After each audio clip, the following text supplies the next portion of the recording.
Hello and welcome to PowerPoint presentation on Chapter 11, Health Information Technology and Quality. Many university researchers who were considered pioneers of health information technology, or HIT as it's called, began to look at the issues surrounding the implementation of such technology in healthcare settings. They learned it wasn't about picking the right system for success, but to consider three essential components needed for a successful implementation.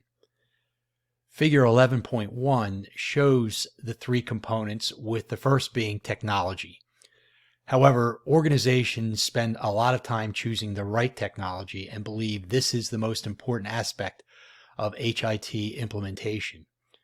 The second component is the workflow process and is a significant consideration due to wide variations in clinicians' and an organization's work policies and procedures. Institutional culture and organizational culture is the third component and by far the most important part of a successful HIT implementation. However, it is also the least studied and least understood component of the HIT process. An example of how the lack of these components can lead to major HIT failures can be found on page 327 of the text.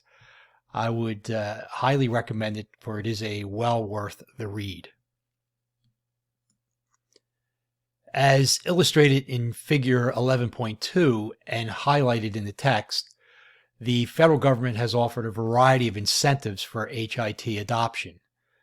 Through the Health Information for Economic and Clinical Health, or short, HITECH Act of 2009, $36 billion was allocated to incentivize eligible professionals, for example, physicians and eligible hospitals, to adopt, implement, upgrade, and or demonstrate what is known as meaningful use of certified electronic health record, or EHRs, that technology to improve patient care. The Meaningful Use program consisted of 3 stages with hard deadlines that needed to be met in order to be eligible for the financial incentives, which were awarded to those who demonstrated the earliest compliance with the standards at each stage. This was a Medicare/Medicaid incentive program, and eligible professionals could participate in either program, but not both. Eligible hospitals, however, could participate in both the Medicare and Medicaid incentive programs. Table 11.1, which this is a continuation, provides a comparison of both the Medicare and Medicaid adoption incentive programs for eligible professionals and what is called eligible hospitals. Figure 11.3 essentially illustrates the organizational structure of the Office of the National Coordinator for Health Information Technology, or if you want to shorten that, it is ONC, which was created by executive order under President George W. Bush. While the Centers for Medicare and Medicaid Services, or CMS, provided the financial incentives for meaningful use, the ONC set the rules and requirements for participation. The mission of the ONC was to improve healthcare, and reduce costs through the use of information and technology. Although not an all-inclusive list, Table 11.2 provides some of the key organizations influencing and monitoring the quality of healthcare delivery services in the United States. When it comes to quality, the government views it from a cost and economic lens. Poor quality leads to poor outcomes and consumes additional resources. It impacts the quality of life of a given patient through poor surgical technique and outcomes, hospital-acquired conditions, and the like. It is widely recognized that human performance is limited by innate biology and physiology, and that fatigue impacts performance. No amount of training can overcome these limitations. The number of patients seen by a given health professional, the amount of documentation, required paperwork, communicating with consultants, and managing staff and possibly students is overwhelming. As depicted in Figure 11.4, a properly installed and updated EHR system can reduce the stress, the cost, and improve the quality of care being delivered to a given patient. EHRs are no longer luxuries, but outright necessities in today's healthcare arena. In a centralized model, as illustrated in Figure 11.5, a patient's information is gathered by various agencies and sent to one large database within that organization. As long as that patient continues to receive his or her care at that organization, their medical information will be available. However, even in today's market, this type of employed model restricts information from going outside of this particular organization. This lack of interoperability causes a great deal of medical redundancy should the patient seek care by medical professionals who may not be affiliated with this given organization. The Health Insurance Portability and Accountability Act, or HIPAA, complicates this process even more due to its patient privacy elements embedded in the Act.